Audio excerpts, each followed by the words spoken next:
রেশনে মারামারি, রেশনের চাল খুব বাজে চাল, লজ্জা লাগা উচিত। মিথ্যাবাদী ধোঁকাবাজ দল একটা। আমরা যে একটা জিনিস দেখাই, এইটা রাজ্য সরকারের চাল, এটা রাজ্য সরকারের চাল। একটা খুদ নাই, একটা বালি নাই, একটা ভাঙা নাই।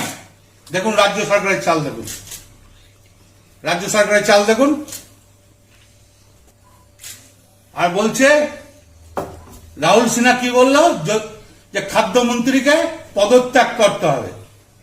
ওর লজ্জা লাগা দরকার, প্রধানমন্ত্রীকে পদত্যাগ করতে হবে।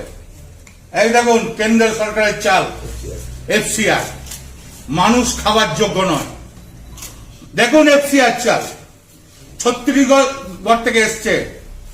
জায়গাটা কোথায় গো?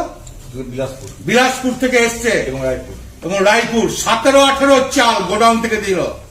মেন্টার রানা সিং সঙ্গে সঙ্গে ওনার চিফ ইয়েকে ডেকে পাঠিয়ে এরিয়া ম্যানেজারকে বলল, এই চাল আমরা নেব না, আমরা মানুষকে দিতে পারবো না। সঙ্গে সঙ্গে ডিএম এবং মেন্টার রানা সিং ডিসি সঙ্গে সঙ্গে ওখানে গিয়ে গোডাউনে লোক বসালো। এখনো চাল দিতে পারে নাই। গোডাউনে লোক বসালো কে? ডিএম, ডিসি বললো আমরা চাল দেখে নেব। 17-18 চাল, দেখে নিন চালের রং। এ মানুষকে দেওয়া যায়? কি ভাবছে গরু মানুষ? মোদী সরকার কি ভাবছে যে মানুষরা গরু? বড় বড় কথা বলছে না রাহুল সিনহা, যে খাদ্যমন্ত্রী পদত্যাগ করো, চোর কাঁইকা। আর এই দেখুন ভারত পশ্চিমবাংলার মামাটি মানুষের মুখ্যমন্ত্রীর চাল। লজ্জা লাগা দরকার। 5 দিন পর চাল দেবো বলেছে, দেখা যাক কি চাল দেয়। কোথায় ডাল? কোথায় এখন তাহলে চাল সব ডাল? কোথায় 1 কেজি করে ডাল দেবো বলেছিল? ডাল কখন দেবে? আমরা তো মিথ্যা কথা বলি না। মামাটি মানুষের মুখ্যমন্ত্রী মমতা ব্যানার্জি যারা 13 টাকা কেজি চাল, সেটাকেও ফ্রি করে দিল। আমরা নিশ্চয়ই শুনেছেন, সেটাকেও ফ্রি করে দিয়েছে, মানুষের জন্য করে দিয়েছে। বড় বড় কথা বলছে। রাজ্যপালকে বলবেন যে আপনার কেন্দ্রের চাল, আপনার দলের চাল।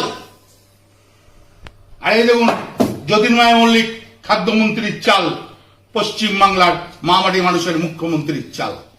লজ্জা লাগা দরকার। এই চালটা আমরা যদি বলুন তো আপনারা খেতে পারবেন কিনা? আমি আপনাদের কাছে রেখে দিচ্ছি, আপনারা বলুন খেতে পারবেন কিনা চালটা। এই চাল মানুষকে দেবে? কি ভাবছে পশ্চিমবাংলার মানুষ? ছত্তিশগড় থেকে কমা চাল নিয়ে চলে এসছে, এফসিআর চাল। আর দেখুন রাজ্য সরকারের গোডাউনের চাল। দাদা এই চাল দেওয়া কি তাহলে বন্ধ থাকছে? কেন্দ্র সরকার কি জানি না, রাজ্য সরকারের চাল দেবে। আমার একটা কথা রাহুল সিনহাকে বলছি, দাঁত খিচিয়ে খিচিয়ে বান্দরের মতন কথা বলেন। পুরো দাঁত, বান্দর যেমন দাঁত খেঁচায় সেমন দাঁত খিচিয়ে খিচিয়ে কথা বলেন। তা আপনি বলুন, দাঁত খেঁচো, এই চালটা কি চাল? আর একটা টেকো বসে শান্তনু, শান্তন, ওই টেকেটাকেও জিজ্ঞেস করুন যে টেকো এই চালটা কিসের চাল। বারবার রাজ্যপাল কিন্তু সবসময় দেখা যাচ্ছে যে একটা বিরোধিতার পথে। একটা কথা চিন্তা করবেন, মানুষের যখন বয়স হয় তার বিরোধী দল, এটা বয়সের দোষ।